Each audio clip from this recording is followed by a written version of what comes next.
Good afternoon, YouTube peeps. This is Colin. It's been a long time since I've done a video. I'm sorry about that, but due to health problems, I find it very difficult.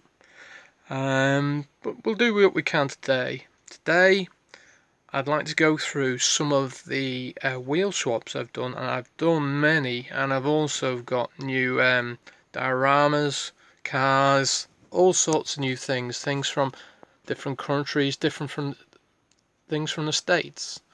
The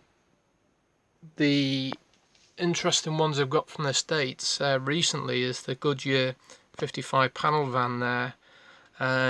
Only a few of those had the bike in the back, and the Goodyear one is very difficult to find. The first one there is the first edition, and the Ghost Rider one, although it's expensive, personally it's not one of the better ones because it doesn't have the opening door and the bike, so it's okay. It's okay. It's not as good as the other two though. Now these are very interesting, hard to find. Sorry about the camera wobble. I'm doing my best given my limitations. But this is the D200, the Dodge, and it's quite interesting. I've changed out the wheels, which it's crying out for. Both the Power Wagon and the D200 are crying out for wheel changes, in my opinion. These are green light wheels that I bought in the pack, Monster Crush wheels. I think they look just unbelievably better. I don't like it when the wheels are too far from the actual fenders, as the Americans would call it, or the wings, as they're called in Europe. So I had to grind the wings slightly to make the wheels fit, but they move freely, and I haven't had to adulterate underneath too much. I think they look great. This is a particular success of mine. This is the new Gladiator, and with those colour match wheels, I think it looks awesome, but let me know what you think. This is the new Audi, and the Super Treasure Hunt are very difficult to find, but this is probably the closest you're going to get. I actually had to make, I took this apart and made a new housing for the wheels because the gap between the actual fenders and the wheels wasn't enough, so I had to make a new housing for the wheels to go in.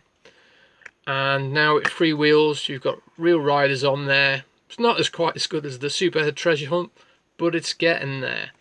One of the best cars I've had recently is this Tomica. It's just obscenely good. I have told about my friend Sylvester in America about this, and he's going to get one shortly. What attracted me to this car is the opening doors and those excellent wheels. But as you notice, what's unusual for a 1/64 car is the lights open. But what the kicker is with this one, they also shut, which I've never seen that on the 1/64 car in all my years. And underneath there's a little lever, which is a bit difficult to do. There you go, just push the little lever and they come up. So if anybody wants the details on exactly what that car is, it's a Diablo, as this one is, which is another one I've got recently. I was given this one by a friend, and on this model the hood opens to expose the engine, as you can see there, and I've actually painted that engine, which I don't know why they don't do in the first place. Haven't done the same with this one I've recently got, but this one is, you can see it could do with painting in there, but it has a lovely rear elevation. This one was actually crushed. This one I bought in the packet, but the roof was crushed, and you see the slight join there between the A-pillar, or whatever you would like to call it. That's, well, I could fill it, and that's about all I'm going to do with it, to be fair. But the screen I had to glue down, so that's why I did the best I could with it, to be fair. Most people would have probably given it up because it was completely crushed, but I did my best and it looks okay. It's got great suspension. It's a little bit better than the black one. It's got a better quality plastic base, but it's not as good as the Tomica one. And I think this is a is it a real toy? No, there's a Majorette. It's a Majorette. It's very nice, that one. That's a nice car as well. And this one I particularly like. This is the new, which a few people have shown, the new Matchbox. I really like Gopher opening parts of any description. Excuse me, my arm's aching. Oh, damn, that hurts. I really do like opening parts of any description. Some of the modern Hot Wheels don't quite get it right, especially on the Lamborghinis for opening parts, but this one, they open and close brilliantly. I like a yellow skirt underneath. I don't like it when the car's all black. It tends to lose all definition and detail, but this is an excellent car. Some of the new Matchbox don't quite get it, and they've compromised somewhat to make the opening parts happen, but this one is brilliant to say the least. I really like it, and it's only surpassed by that brilliant yellow Tomica. The Tomica is just, it's got brilliant detail. It's just brilliantly made. It's not the cheapest. I think I paid around about £10 for it. But it is an excellent car. And I couldn't believe it when I unwrapped it and I found the headlights moved. It was just wow, out there. This is one of the premium Hot Wheels that I also changed the right height of.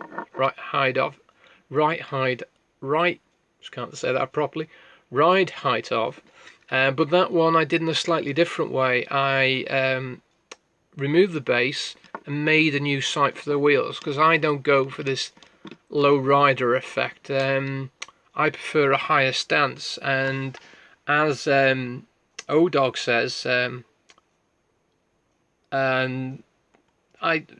should give it an option where you can do that. You can have it at both low for the people who like that and high for others. This is a wheel swap I did on a Matchbox Capri with the opening bonnet.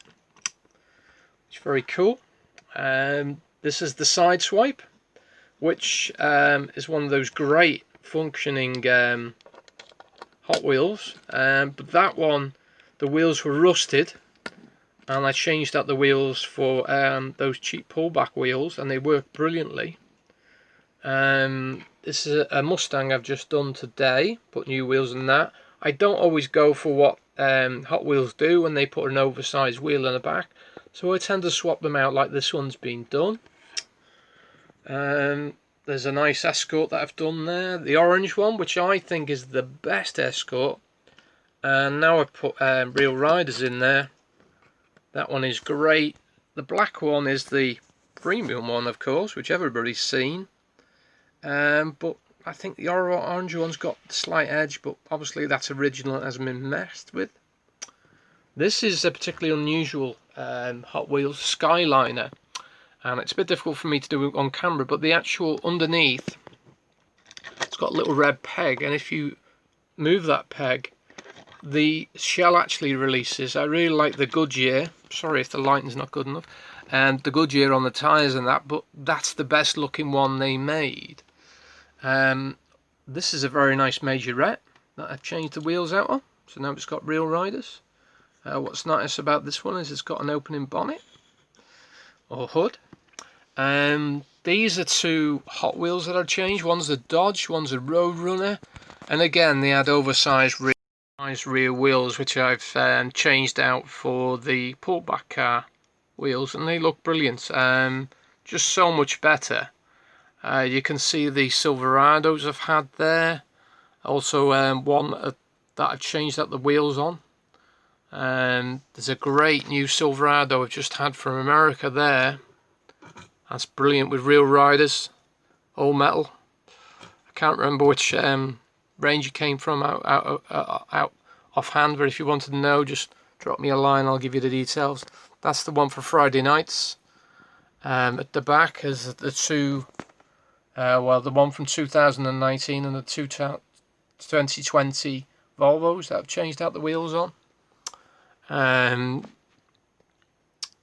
the best Silverado, the one from the Boulevard series. That blue is just killer. And the wheels, there's nothing you'd change about that.